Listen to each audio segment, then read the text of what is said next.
কোনোদিন অসম্মান করতে পারোনি, কিন্তু তুমি ওই একজনের মততে আমাকে ভরতপুরে যে অসম্মান করেছো, ইঞ্চিতে ইঞ্চিতে বদলা আমি 2026 সালের মে মাসে তোমাদের সঙ্গে বুঝে নেব।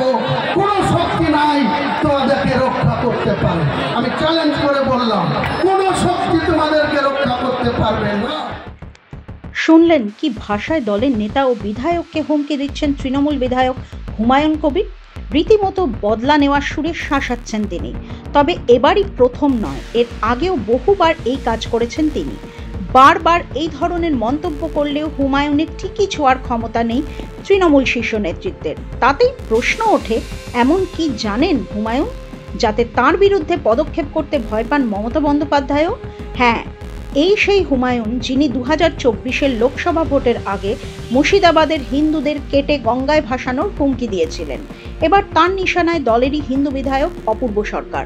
সম্প্রতি নিজের ভরতপুর বিধানসভা কেন্দ্রের অন্তর্গত কাঞ্চনগড়িয়া মোড়ে ভরতপুর 1 নম্বর ব্লকের তৃণমূল কংগ্রেসের উদ্যোগে আয়োজিত বিজয়া সম্মেলনীতে যোগ দিয়েছিলেন হুমায়ুন। সভা মঞ্চ থেকেই কান্দির বিধায়ক অপূর্ব সরকারকে রীতিমতো হুমকি দেন হুমায়ুন। আমি আমার ভাই অপূর্ব সরকারকে বলবো, নিজের চরকায় একটু বেশি তেল দেন ভাই, আপনার জায়গাটা সুরক্ষিত রাখার একটু বেশি চেষ্টা করুন, তাহলে আগামী দিনে বিপদে আপনি পড়বেন। আমি চাই না আপনি আবার 4 বারের পরে 5 বারের বেলায় সোমনাথ চট্টোপাধ্যায়, প্রত্যক্ষ আইনজীবী ব্যারিস্টার সোমনাথ চট্টোপাধ্যায়, যাদবপুর কেন্দ্রে তিনি সিপিএম এর সাংসদ, তার বিরুদ্ধে 34 বছরের মমতা বন্দ্যোপাধ্যায় ছাত্র নেত্রী, তাকে দাঁড় করালো রাজীব গান্ধী। প্রায়ত সুব্রত মুখার্জির কথা, সেদিনকে অঘটন ঘটিয়ে মমতা বন্দ্যোপাধ্যায় এমপি হিসাবে দিল্লিতে পদার্পণ হয়েছিল।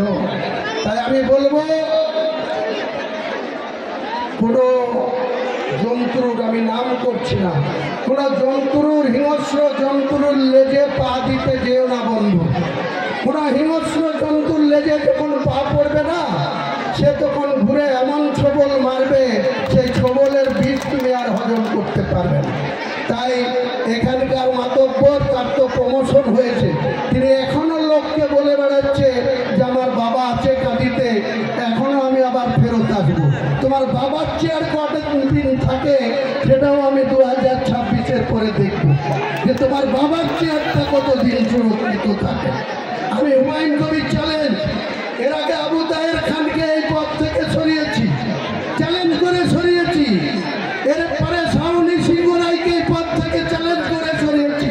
আজকে আবার প্রতিজ্ঞা করলাম 2026-এর ইলেকশনের পরে তোমার এবং তোমার বাবার পদ্মা পার করে দেবো তোমাকে। আমি এই ভারতবর্ষের মাটিতেই থাকবো, মুর্শিদাবাদের মাটিতেই থাকবো, ভরতপুরের মাটিতেই থাকবো, সালানের মাটিতেই থাকবো। কাঁদি তুমি সুরক্ষিত কি করে রাখো, সেই চিন্তায় বেশি মনোবেশ দাও বন্ধু। শুধু এইটুকু বলতে চাই যে আমার লেজে পা দিতে আসলে বহরম করে তোমার মাথা ভেঙে চুরমার করে দেবো। আমি আগেই বলছি, আমাকে বেশি কড়কালে, আমাকে বেশি ধমকালে, আমাকে বেশি চমকালে, আমি যেদিন ফিউরিয়াস হয়ে যাই, সেদিন আমার সামনে কে আছে? এসপি আছে না ডিএম আছে, না তুমি জেলা সভাপতি আছো, না তুমি কোন একজনকে ঠকিয়ে তালগ্রাম থেকে গিয়ে কাঁদিতে অট্টালিকা হাঁকিয়েছো, সব আমার কাছে নস্যি হবে। নস্যির মতো টানবো আর নাক ঝেড়ে তোমাকে আজাড় করে দেবো। পরিষ্কার করে বলছি, আমাকে বেশি চমকানো ধমকানো করবে না। আমি চমকানো ধমকানোকে পরোয়া করি না, একমাত্র ঈশ্বরকে বা আল্লাহকে আমি। কিন্তু তুমি ওই একজনের মততে আমাকে ভরতপুরে যে অসম্মান করেছো, ইঞ্চিতে ইঞ্চিতে বদলা আমি 2026 সালের মে মাসে তোমাদের সঙ্গে বুঝে নেব। কোনো শক্তি নাই তোমাদেরকে রক্ষা করতে পারে। আমি চ্যালেঞ্জ করে বললাম, কোনো শক্তি তোমাদেরকে রক্ষা করতে পারবে না। এর আগেও একাধিকবার প্রকাশ্য মঞ্চ থেকে দলীয় নেতৃত্বকে হুমকি দিয়েছেন হুমায়ুন। কখনো তার নিশানায় ছিলেন জেলা তৃণমূল সভানেত্রী সায়নী সিংহ রায়, কখনো আবু তাহের খান।